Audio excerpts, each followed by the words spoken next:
आपका जो ACL injury के जो सर्जरी करते हैं वो फाइबर टेप इंटरनल ब्रेस करते हैं और कई जगह जो है so without fibre tape internal brace करते हैं, स्टिंग से और रिपेयर करते हैं, रिकंस्ट्रक्शन करते हैं। इन कंपैरिजन देखा जाए तो जो दूसरी सर्जरी है वो ज़्यादा सस्ती है। क्या डिफरेंस है? क्या वो सक्सेस नहीं है? जो स्क्रू वाले हैं वो बोलते हैं कि नहीं जी उसमें फेल्योर रेट ज़्यादा है, आप बोल रहे हैं कि नहीं जी स्क्रू वाले में फेल्योर रेट ज़्यादा है। आखिर मेजर डिफरेंस है क्यों? देखिए, जहाँ तक बात आती है कि किसी भी एक पर्टिकुलर सर्जरी की या किसी भी सामान की, सो डेवलपमेंट तो सर हर एरिया में है ना।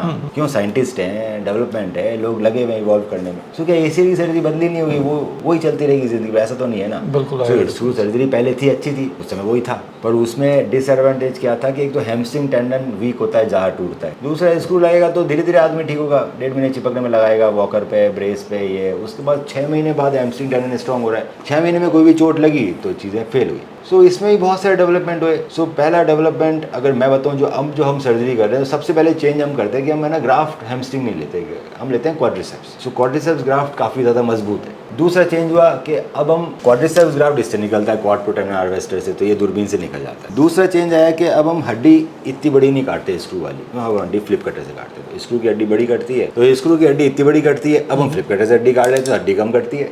तो अगर फ्लिप कटर यूज़ करूँगा तो आपको दर्द कम होगी, हड्डी कम कटेगी। अगर फ्लिप कटर से हड्डी काटी है तो स्क्रू जा ही नहीं सकता। सो इसके अंदर क्या होता है, क्वाड्रिसेप्स ग्राफ्ट के ऊपर हमने टनल से बनाई और इसमें ऊपर फीमर और टिबिया दोनों में इम्प्लांट लग जाता है। अब ये जो इम्प्लांट है ये बटन, अब बटन कई तरह के आते हैं। एक बटन है सर ये पुराना वाला एंडो बटन बोलते हैं, या इसको बोलते हैं rigid loop device, fix loop device. इसमें डिस्टेंस बदलता नहीं है ग्राफ्ट और इसके बीच। अब जो आते हैं एडजस्टेबल डिवाइस आते हैं, हम धागे खींचते हैं, छोटे हो जाते हैं। क्वाड्रिसेप्स के बटन अलग आएंगे, हैमस्ट्रिंग के अलग आएंगे। तो क्वाड्रिसेप्स बटन महंगे, हैमस्ट्रिंग के सस्ते हैं। आपका जो नया ग्राफ्ट है वो 1.5 महीने चिपकेगा नहीं और 6 महीने कमजोर रहेगा, चाहे हैमस्ट्रिंग हो या क्वाड्रिसेप्स कुछ। अब 1.5 महीने कम चिपका नहीं तो 1.5 महीने तक रेस्ट हो जाता है, बाहर ब्रेस, वॉकर, ये वो। तो आदमी की 1.5 महीने जिंदगी खराब होती है नहीं होती। फिर धीरे धीरे रिकवरी हो रही है, 2-2.5 महीने में नॉर्मल हो रहा है, 6 महीने में रनिंग आ रही है, साल भर में गेम में जा रहा है। आपको बाहर का ब्रेस क्यों चाहिए? क्योंकि चीजें चिपकी नहीं है 1.5 महीने तक और 6 महीने तक कमजोर है। बाहर का ब्रेस 1.5 महीने रहेगा, उसके बाद हट जाएगा, आप गिरे तो टूट जाएगी चीज, तो फेलियर रेट आएंगे। कुछ लोग बोलते हैं इंटरनल इन्फेक्शन आता है। कैसे इन्फेक्शन आता है? अगर आप स्क्रू सर्जरी कर रहे हो तो बटन तो लग रहा है, बटन में ये देखो क्या है, फाइबर, ये फाइबर है, इसी फाइबर का इंटरनल ब्रेस बना है। तो स्क्रू सर्जरी में बहुत सारा फाइबर लगता है, सेम फाइबर का इंटरनल ब्रेस है, दोनों से इन्फेक्शन नहीं होता। सो बेटर सर्जरी के लिए quadriceps graft, flip cutter, adjustable button system, internal brace, इतनी सारी चीजें करिए तब जाके सर्जरी के रिजल्ट दे पा रहे हैं।